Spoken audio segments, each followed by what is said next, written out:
Olá, menino e menina que está aqui no Pré-ENEM Uni 2020. Estou aqui dando início à minha última aula de Geografia Física aqui no Pré-ENEM Uni 2020.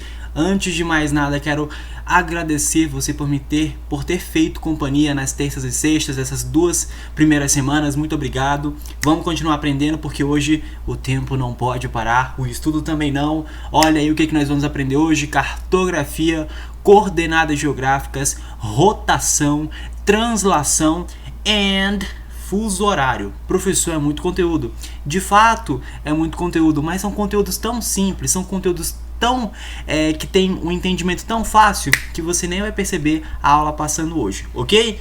Vamos dar início por coordenada geográfica, porque coordenada geográfica talvez seja a base do nosso conteúdo de hoje, um conteúdo que é cheio de rebusco, cheio de detalhes.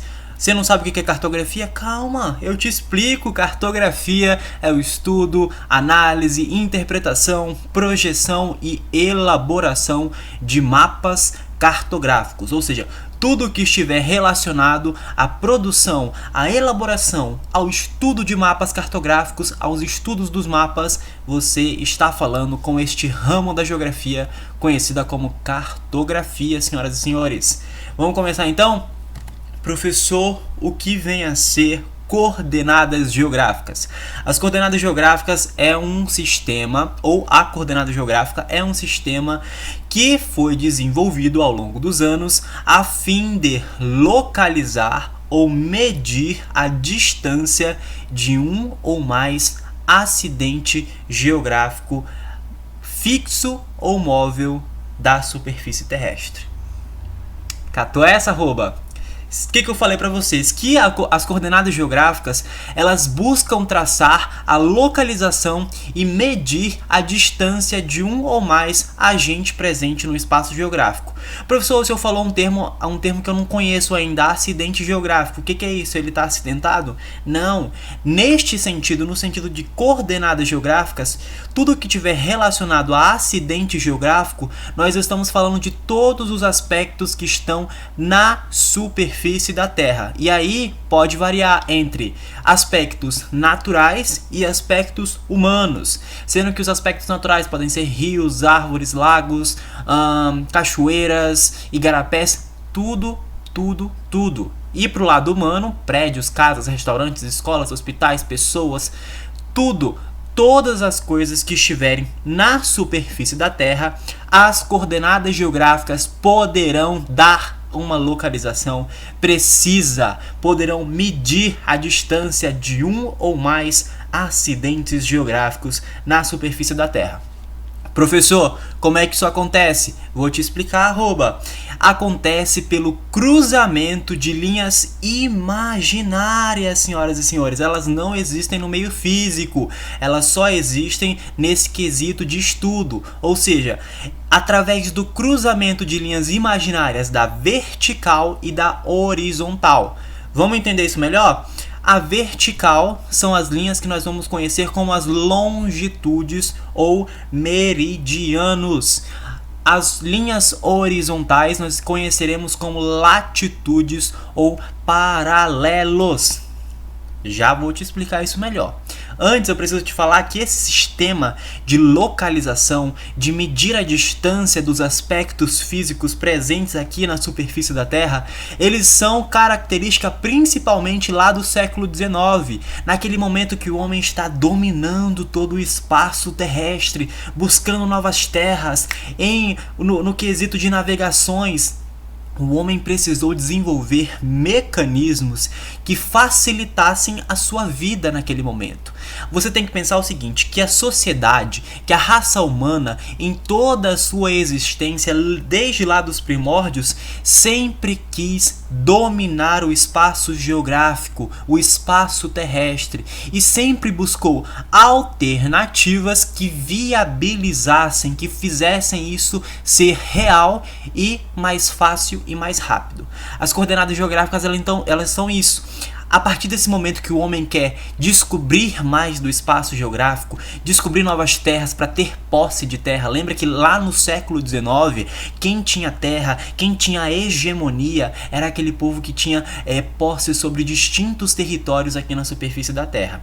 Então, os homens, para se distanciarem ao longo do espaço geográfico, precisaram desenvolver um sistema que localizassem e que pudessem medir a distância de um espaço físico para o outro, ou ainda de um espaço móvel, de um agente móvel na superfície da Terra. Vamos entender isso melhor? Trouxe aqui para ti, menino e menina, dois globos terrestres. Observem a imponência desses dois globos terrestres, e eu aqui no meio, belíssimo, dando aula de geografia, minha última aula de geografia. Estou feliz porque isso dá um trabalho desgraçado para fazer. Vamos lá! À sua esquerda você tem as latitudes, à sua direita você tem as longitudes. Vou te dar conceito porque a gente trabalha com conceito, senhoras e senhores. Anote aí! Vamos começar de latitude. Latitudes são as linhas que traçam a Terra na horizontal, conhecidas também como paralelos, sendo o paralelo base a linha do Equador, que mede 0 grau, que divide o planeta em dois hemisférios, hemisfério norte e hemisfério sul. Professor, exemplifique, facilite minha vida, é claro, Olha só, eu te falei que os paralelos, que as latitudes, elas são as linhas que cortam a Terra na horizontal, aqui ó, no horizonte, sendo que a linha base, a linha 0, é a linha do Equador. Olha aqui a linha do Equador. Aqui eu preciso falar uma coisa para você. Todas essas linhas que cortam a Terra na horizontal, ou as latitudes, ou os paralelos, ela tem um grau específico. De 0 para cima, nós podemos variar de 0 a 90 graus positivos. De 0 para baixo do Equador, nós podemos variar de 0 a 90 graus negativos. A Terra está dividida em dois blocos. Acima da linha do Equador nós temos unidades positivas, de 0 a 90 positivo, nós conheceremos como hemisfério norte. E abaixo nós temos o hemisfério sul, com características com graus negativos, ok? As latitudes, elas são interessantes porque, além de ela dividir a Terra nessas duas porções de orientação, né, entre norte e sul, elas também vão dividir a Terra em zonas climáticas.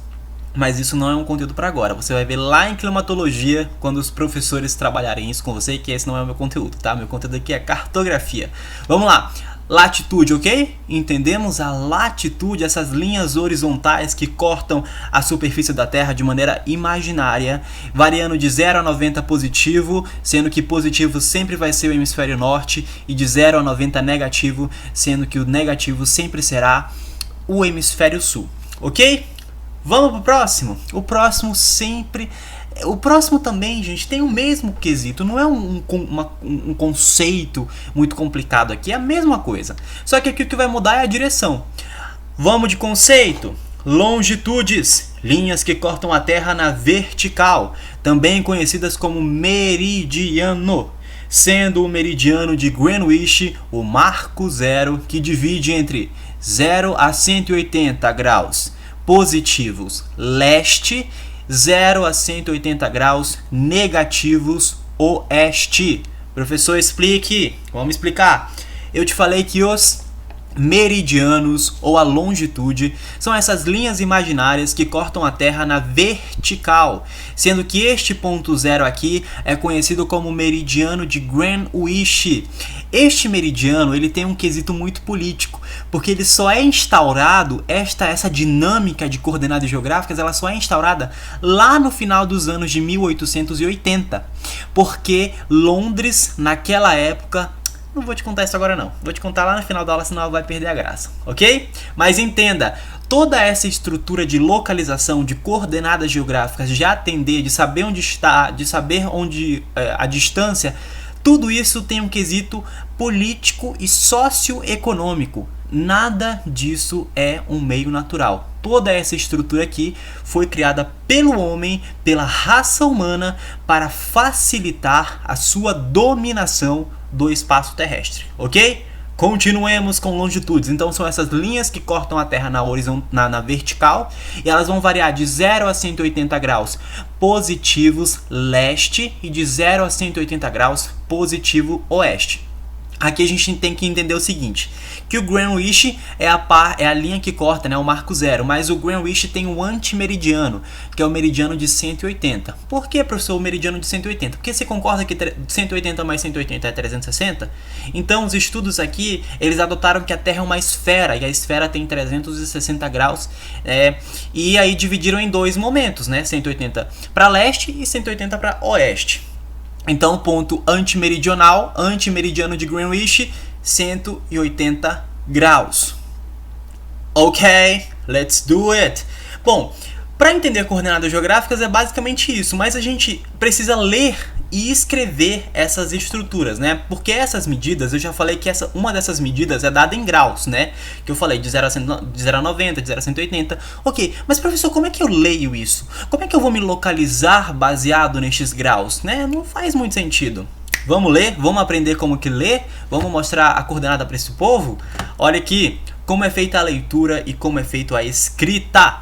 A escrita e a leitura são feitas do seguinte modo: 0 grau, 00 minuto e 00 segundo norte ou sul. 0 grau, 00 minuto e 00 segundo leste ou oeste. Vamos lá? No Enem, o Enem vai facilitar a tua vida, ele vai te deixar muito mais maroto, muito mais menininha ali na prova do Enem, porque ele só vai considerar os graus. Então você só precisa memorizar os graus. Minuto e segundo são distâncias que a gente usa na geografia muito mais para pesquisa. Então nós pesquisadores utilizamos muito mais desses quesitos para que nós consigamos identificar os acidentes geográficos na superfície da Terra ou em determinada localidade, enfim, né? Então no Enem ele só vai te cobrar os graus, ele só vai te cobrar essa medida em graus. Tenha noção que a cada 1 grau você tem 111,12 quilômetros na superfície da Terra. Ou seja, a cada 1 grau você tem mais de 100 quilômetros de distância ali na Terra. Ok? Já temos aqui a primeira noção. A escrita, gente, a escrita e a leitura, ela é sempre feita da maneira que vocês estão vendo aí na sua telinha. Eu tô falando assim hoje, eu tô muito afetado, gente, mas bora lá. A leitura ela é feita primeiro a leitura dos paralelos, ou seja, as leituras das latitudes, e depois é feita a leitura das coordenadas das longitudes. Ou seja, a escrita sempre vai ser primeiro, este número aqui sempre vai variar de 0 a 90 graus positivo e de 0 a 90 graus negativo, porque nós estamos falando do hemisfério norte ou sul. Esta primeira coordenada é uma questão de convenção. Sempre tem que vir as medidas de norte ou sul para depois vir a medida de leste e oeste, ok?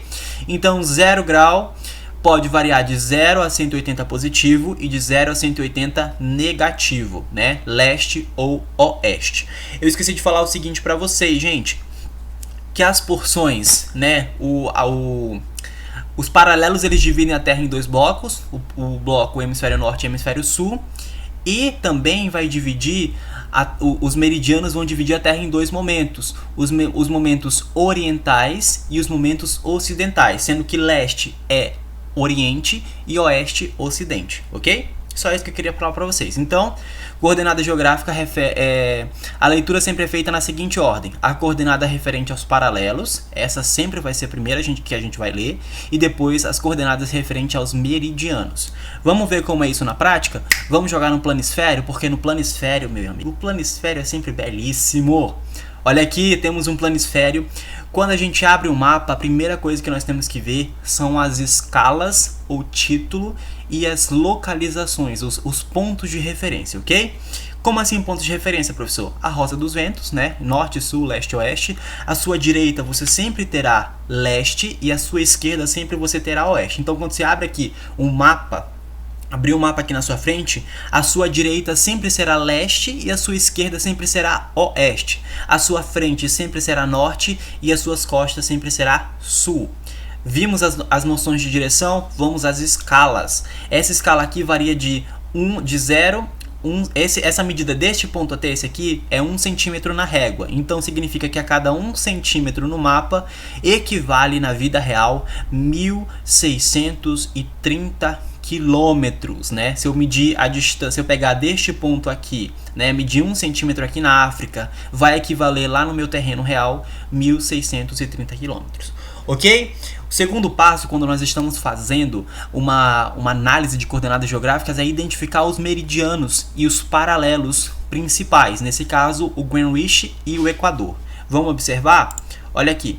Greenwich, ponto 0, e aí pode ser esta parte aqui à sua direita sempre leste e esta parte à sua esquerda sempre oeste. Leste sempre positivo, oeste sempre negativo.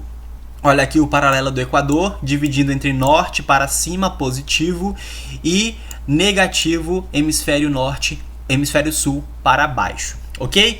Vamos encontrar alguns pontos de coordenadas geográficas, senhoras e senhores. Vamos encontrar aqui esse ponto G. Vamos lá, ponto G. A leitura sempre vai de acordo com a escrita. Primeiro temos que observar o paralelo que o ponto está, ou seja, temos que observar em primeira ordem a latitude que o ponto está localizado.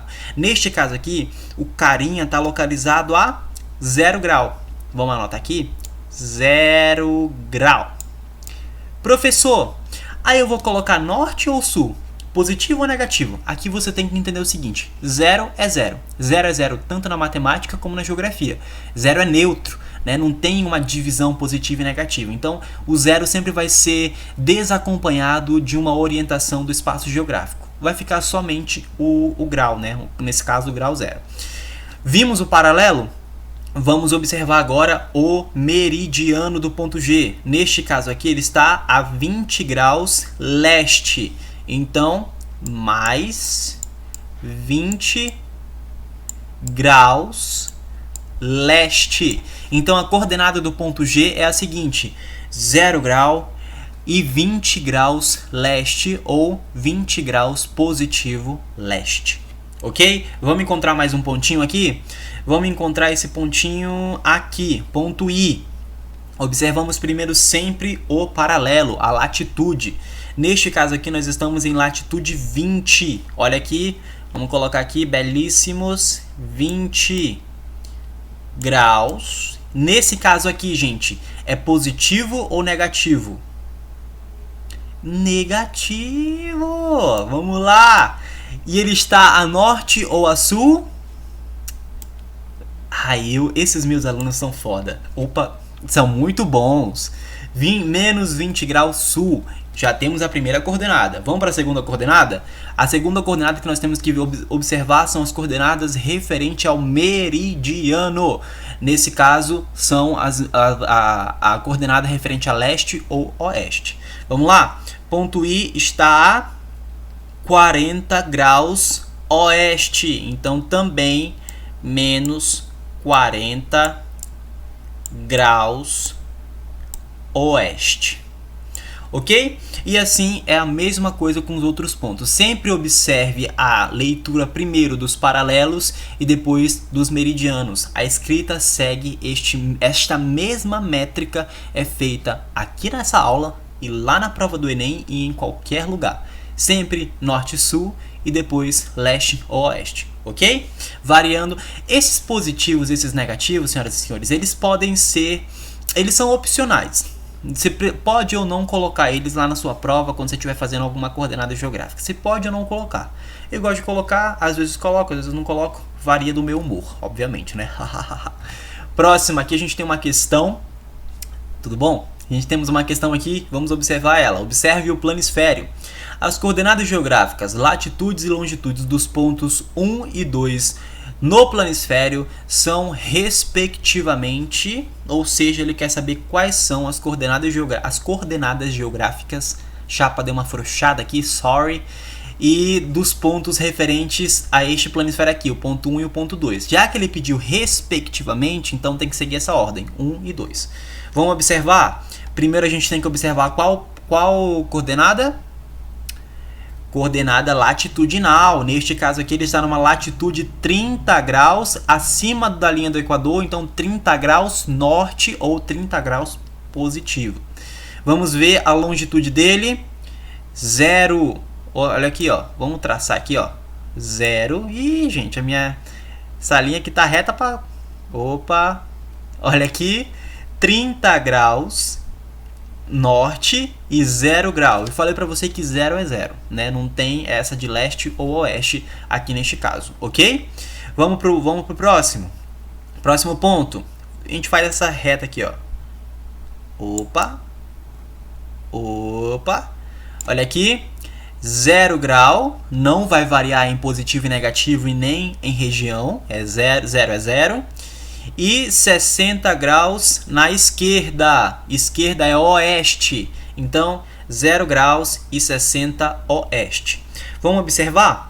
As coordenadas geográficas latitudinais e longitudinais dos pontos 1 e 2 indicados no planisfério são, respectivamente, 30 leste.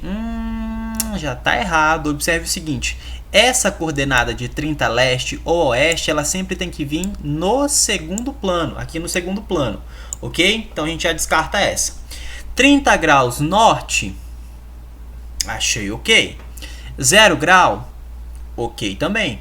0 grau, ok. 60 graus oeste, acho que achamos a nossa coordenada geográfica, ok?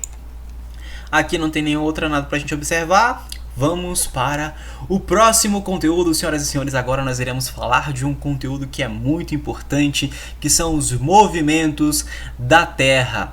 Movimento de rotação e movimento de translação. Você pode imaginar aí na sua casinha, que o seu professor de geografia pode ter falado bem assim para você. A Terra faz 2 movimentos. É o movimento de rotação e é o movimento de translação. Errado! A Terra produz 14 movimentos ao todo. São eles: rotação, translação, nutação, perseção, obliquidade da elíptica, mudança de órbita, só para você ter noção. Eu não decorei os 14, né, gente? Eu não sou nem trouxa. Mas os mais importantes aqui são a rotação e translação, porque o período, a duração deles é muito menor em relação às outras, né? Existem outras estruturas, outros movimentos da Terra que duram há mais de 1000 anos, mais de 100 anos para acontecer. Ou seja, é muito tempo, né? Tem uns que duram 20 anos, 29 anos, 111 anos. Então, a rotação e translação, elas de fato, elas demoram muito menos tempo a serem realizadas, e elas têm uma interferência muito mais direta aqui na vivência e na dinâmica atmosférica da Terra. Vamos entender? Vamos mostrar conceito para esse povo? Olha aqui, então eu preciso que vocês entendam o seguinte: a Terra sempre teve movimentos próprios ao longo de sua existência. Lembra que lá no passado, né, lá no início da Terra, quando ainda, né, estava se configurando, eu falei que a Terra girava rápido. Ou seja, ao longo dos anos, esta rapidez, a rapidinha Terra, essa volta rapidinha, ela foi se estabilizando e conseguiu, hoje temos essa estrutura de rotação que dura 24 horas. Ou seja, a Terra está em constante movimento, seja essa força exercida pela própria atração gravitacional, pela força gravitacional ou pelo campo magnético da Terra, ou também causado por um corpo mais denso, no qual ela segue um processo de órbita. Este conceito que você está vendo aí na tela são o conceito básico de rotação e translação. Vamos entender melhor o que significa esses dois conceitos? Os dois conceitos estão aí na sua tela, senhoras e senhores, então vamos lá. Eu estou regravando essa aula, gente, porque eu tinha gravado a primeira aula, aí a primeira aula deu ruim, né? O vídeo corrompeu. Então, né, estou aqui gravando essa segunda aula novamente. Espero que vocês estejam entendendo. Na real, eu espero que vocês estejam entendendo todos os conteúdos que eu tenho passado aqui pra vocês, porque eu tenho este rolê, eu fico, oh meu Deus, será que eles estão entendendo de verdade? Será que eles não estão? Vamos lá. Vamos falar de rotação. Vamos falar de translação, vamos conceituar esses dois movimentos e aí nós partimos para os efeitos diretos aqui na atmosfera, né, aqui na Terra, causados por esses dois movimentos, ok? Então a rotação é a capacidade que o planeta Terra tem de se movimentar em torno do seu próprio eixo, ou seja, é este giro que a Terra está fazendo em torno do seu próprio eixo. A duração deste movimento é de 23 horas e 56 minutos, aproximadamente. Mas, por um quesito de convenção, adota-se que a Terra tem 24 horas, né? Que este movimento, o movimento de rotação, demora 24 horas para se efetivar. Aqui a gente precisa entender o seguinte, que o efeito direto destes rolês, eles são a definição de dias e noites, e eles são a definição também dos fusos horários. Daqui a pouco a gente vai observar isso, ok? Então, rotação é a capacidade que a Terra tem, que o planeta tem de se movimentar em torno do seu próprio eixo. A translação, ela já é um conceito mais aberto, é um conceito mais diferente. A translação é o percurso que a Terra está fazendo em relação à sua estrela. É a órbita que ela está fazendo ao redor do Sol. É o percurso que a Terra está fazendo ao redor do Sol, né? De se movimentar, fazendo esse entorno em torno do Sol. O período de duração deste movimento, o movimento de translação, ele demora 365 dias mais 6 horas para ser completo. Ou seja, nós temos uma convenção aqui também. Nós temos a convenção que temos 365 dias no ano. Professor, então o que eu faço com as 6 horas que sobraram? Eu jogo fora? Eu finjo que elas não existem? Você vai guardar estas 6 horas até que elas se completem 24 horas. Vamos observar? Deixa eu só falar uma coisa primeiro. A translação, a duração dela, né, são 365 dias, é o que nós conhecemos como ano, né? E essas 6 horas que sobram deste ano que se completa, elas são aguardadas para serem somadas durante 4 anos. Observe só. A Terra se movimentou, 365 dias, parou, sobrou 6 horas, guardamos aqui. Fez outra volta, 365 dias, sobrou mais 6, guardamos aqui mais 6, somamos com as 6 que tinham sobrado, já temos 12 horas. Passou mais 365 dias, sobrou mais 6, acrescimos as 12 horas, temos 18. Colocamos mais 6, agora temos 24 horas. Ou seja, demora 4 anos para que a Terra consiga formar um dia a mais. Então, a cada 4 anos, nós temos 366 dias. Temos 366 dias e temos um dia a mais lá em fevereiro. É o famoso 29 de fevereiro do famoso ano bissexto. Ok? A translação também ela é responsável pelas estações do ano, né? Por meio dos equinócios e dos solstícios. Vamos entender isso melhor? Vamos jogar conceito para esse povo? Vamos lá. Senhoras e senhores, eu já fui na segunda aula, o núcleo da Terra. Hoje, senhoras e senhores, eu sou a estrela-mãe, a estrela do sistema solar. Eu sou o Sol, minha temperatura também varia de 6.000 a 10.000 graus Celsius. Eu sou aqui quentíssimo, senhoras e senhores. Então, vamos entender esses conceitos. Vamos lá. Anote aí que são conceitos importantes. Equinócio, período do ano que os hemisférios detêm a mesma quantidade de energia. Ou seja, eles têm dias e noites iguais, causados pela distribuição igualitária de calor da Terra. Professor, o que é isso? Eu estou falando para ti que meu aluno Vigia está chegando aí para participar da aula. Eu estou falando para ti que os equinócios, eles são o momento em que a Terra recebe calor igualitário nos dois hemisférios, tanto no hemisfério norte quanto no hemisfério sul. Nos equinócios, o hemisfério norte tem a mesma quantidade de horas durante o dia que o hemisfério sul, e a mesma quantidade de noite do hemisfério sul tem no hemisfério norte também. Professor, como assim? Nos equinócios existe esse equilíbrio de energia, ou seja, nós temos dias de 12 horas e noites de 12 horas no hemisfério norte, e no hemisfério sul nós temos dias de 12 horas e noites de 12 horas também. Já é diferente nos solstícios. Anote o conceito. Solstícios, período do ano em que um dos hemisférios recebe mais calor do que o outro. O hemisfério que detém maior calor tem dias de 14 horas e noite de 10. Ou seja, nós estamos falando aqui de uma ramificação da energia. Se o equinócio é o momento que os dois hemisférios estão recebendo a mesma quantidade de energia, lá nos solstícios, um hemisfério receberá mais energia provinda do Sol do que o outro. Olha essa imagem aqui. Aqui nós temos, bem aqui, ó. Aqui, ó, nós temos um solstício. Olha aqui, esta parte da Terra, o hemisfério norte, ele está recebendo menos energia do que o hemisfério sul. Logo, aqui no hemisfério sul será verão e no hemisfério norte será inverno. Ou seja, o verão é caracterizado pelo momento em que a Terra está recebendo mais energia, né, em um dos hemisférios. Ou seja, no caso aqui desta imagem, o hemisfério sul está na época do verão e o hemisfério norte na época do inverno. Observe aqui este outro solstício, aqui ó.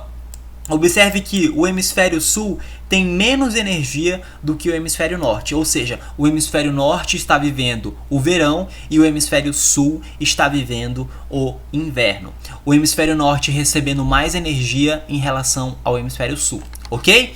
Olha aqui o equinócio, olha como a Terra está iluminada por igual. Olha como ela tem essa distribuição igualitária de energia ao longo de sua superfície.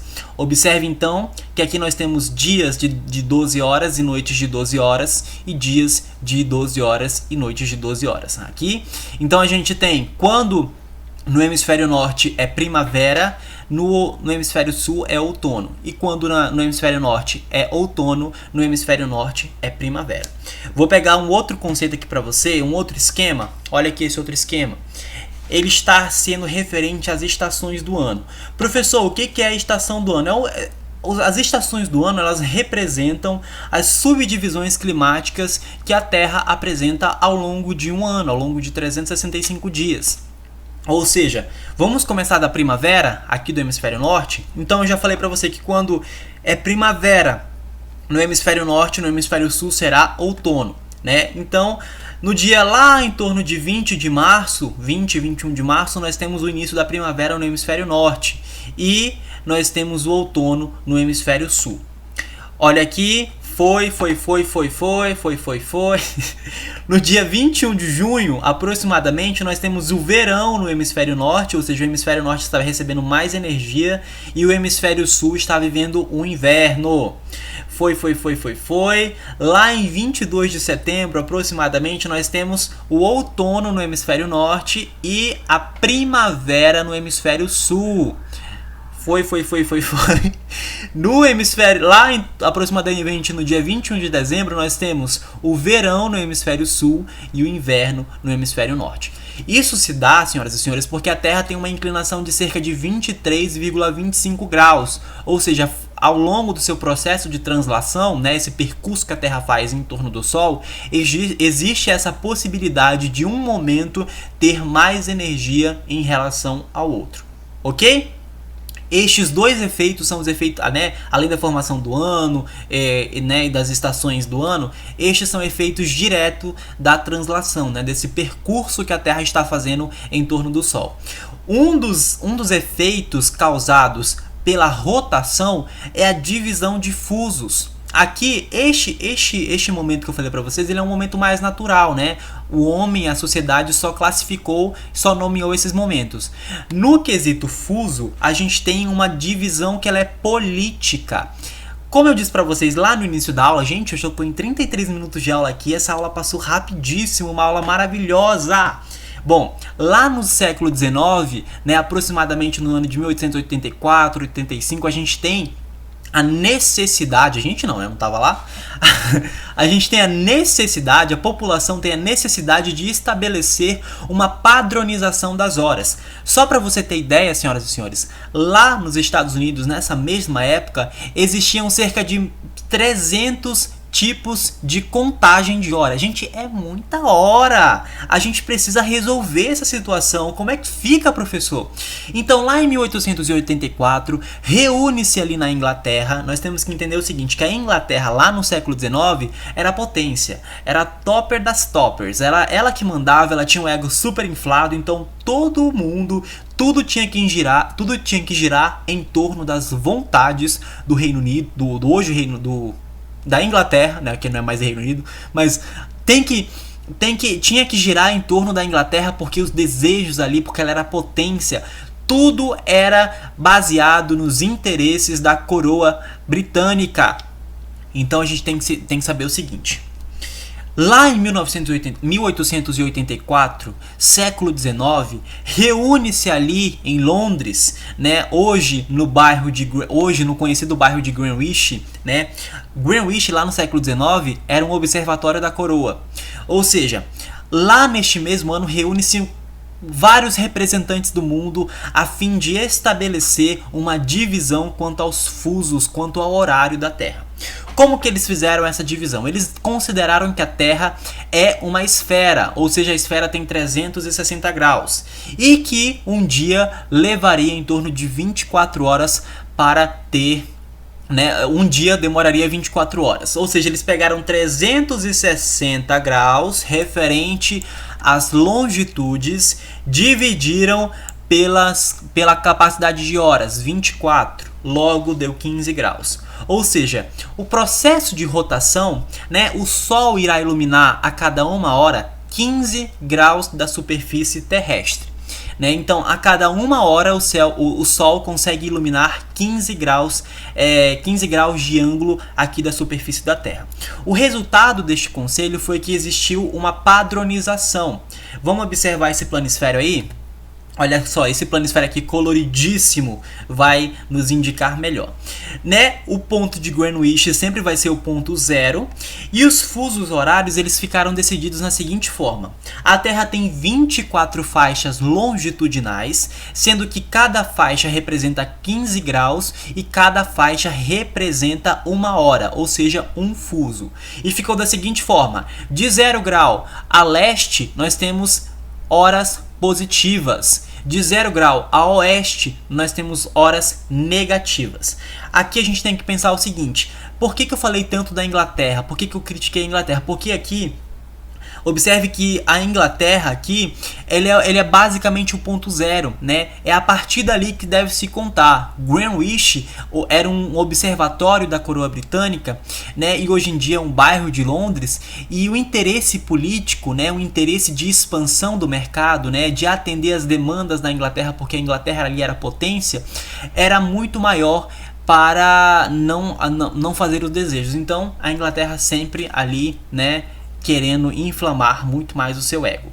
Conversando com o meu coordenador, o coordenador Renato, nós chegamos à seguinte conclusão: é muito irrisório esse conteúdo de fuso horário para o Enem. É 0,01% de chance de cair cálculo referente a fuso horário. Então nós iremos compensar vocês. Eu não ensinarei agora para vocês os cálculos referente a fuso horário, mas se você sentir necessidade de aprender, converse com seus monitores. Se vocês quiserem esses cálculos, saberem como que faz esses cálculos, eles enviarão mensagem para mim e eu atenderei os pedidos de vocês, ok? Vamos de questão, então? Vamos lá! Nós temos aqui duas questões, dois amores. Assinale a alternativa que não representa uma função das coordenadas geográficas. Ou seja, ele quer saber o que as coordenadas geográficas não funcionam. Letra A: localizar os hemisférios de uma determinada área? Exatamente. Lembra que eu te falei que são as latitudes que determinam hemisfério norte e hemisfério sul? Essa aqui está correta. Estabelecer noções relativas de distância? Sim, esse é um dos pontos, é um dos objetivos das coordenadas geográficas. Letra C: empreender a proporção entre uma área territorial e a sua representação. Amados, isso aqui está errado. Empreender a proporção entre uma área territorial, ou seja, empreender qual é a dinâmica ali de uma área territorial? E uma representação cartográfica é função das escalas. As escalas cartográficas que elas estão empenhadas em ser fiéis à superfície terrestre nos papéis. Então essa aqui está errada, logo é a questão correta. E aqui a D, encontrar a exata posição de determinado ponto no mapa, exatamente, essa é uma das funções das coordenadas geográficas. Vamos aqui da Universidade do Estado de Santa Catarina, lá em 2011, perguntou o seguinte: sobre o movimento de rotação, pode-se afirmar que consiste na volta que a Terra... Ó, gente, essa Terra aqui, ó, não foi eu escrevi assim errado, não. Terra é nome próprio, então se resolvam com o Udesc. Consiste na volta que a Terra dá em torno do seu próprio eixo e é realizada de oeste para leste. Exatamente, isso aqui eu esqueci de falar para vocês. A Terra ela faz um movimento de oeste para leste. Leste sempre será a terra do Sol nascente e oeste sempre será a terra que o Sol está se pondo. Ou seja, por isso que leste tem meridianos positivos, porque ele está com o Sol nascente, e por isso que o oeste tem horas negativas, porque ele está com o Sol descendente, ok? Então essa aqui está correta, a única coisa que não está correta aqui é a Terra escrita com letra minúscula. Próxima, tem duração de aproximadamente 24 horas e é responsável pela incidência da luz solar por todo o Equador. Não só por todo o Equador, né? Por toda o planeta Terra, distribuindo energia de alguns lugares com mais e menos energias. E exatamente tem aproximadamente 24 horas. Essa aqui também está corretíssima. Próxima, 3. É responsável pela alternância entre os dias e as noites. Exatamente. É uma das funções mais evidentes aqui da superfície da Terra, né? A distribuição de dias e noites aqui na superfície. Logo, todas as questões estão corretas. Letra D. Próxima. Universidade Tecnológica Federal do Paraná, lá em algum momento perguntou: a relação Sol-Terra faz com que qualquer lugar do planeta existam diferenças no tempo atmosférico. Essas diferenças têm origem em dois fatores principais, que são os movimentos de rotação e translação. Analise as alternativas a seguir e identifique a alternativa que está incorreta no que se refere à influência destes movimentos no tempo atmosférico e nos climas. Letra A. É o movimento de rotação que determina os ciclos de produção agrícola e, portanto, indica quando plantar, quando colher e quando guardar e quando descansar. Observe o seguinte, ele pediu a alternativa incorreta. Quando nós falamos de produção agrícola, nós temos que entender que a produção agrícola ela sempre está atrelada às estações do ano. Quando chove mais, quando chove menos, porque a gente tem mais incidência de energia, de calor solar em determinado período do ano do que outro. Então, o que regula a produção agrícola é o movimento de translação, né? Então, essa aqui está errada, logo questão correta. Vamos agora do Instituto Federal de Santa Catarina, que lá em 2011 perguntou o seguinte: a Terra leva 24 horas para completar seu movimento de rotação, ou seja, um giro de 360 graus em torno de seu próprio eixo. A cada 1 hora, portanto, ela gira 15 graus de oeste para leste. Exatamente. A partir dessa informação, é possível construir um mapa de fusos horários para determinar as horas em diferentes pontos da Terra. Com relação aos fusos horários, assinale a alternativa correta. Letra A. Um mapa de fusos horários é constituído por 24 faixas latitudinais, cada qual com 15 graus. Eu lhe falei ali na minha explicação de fuso horário, que a divisão de fuso é a divisão longitudinal, né? Ou seja, vertical, as longitudes que são verticais. As latitudes são movimentos horizontais. As latitudes elas vão definir as zonas climáticas da Terra, né? Hemisfério norte e hemisfério sul. Então essa aqui está errada. O mapa de fuso horário é constituído por 24 faixas longitudinais, ok? Cada qual com 15 graus. Ok, achamos a alternativa correta.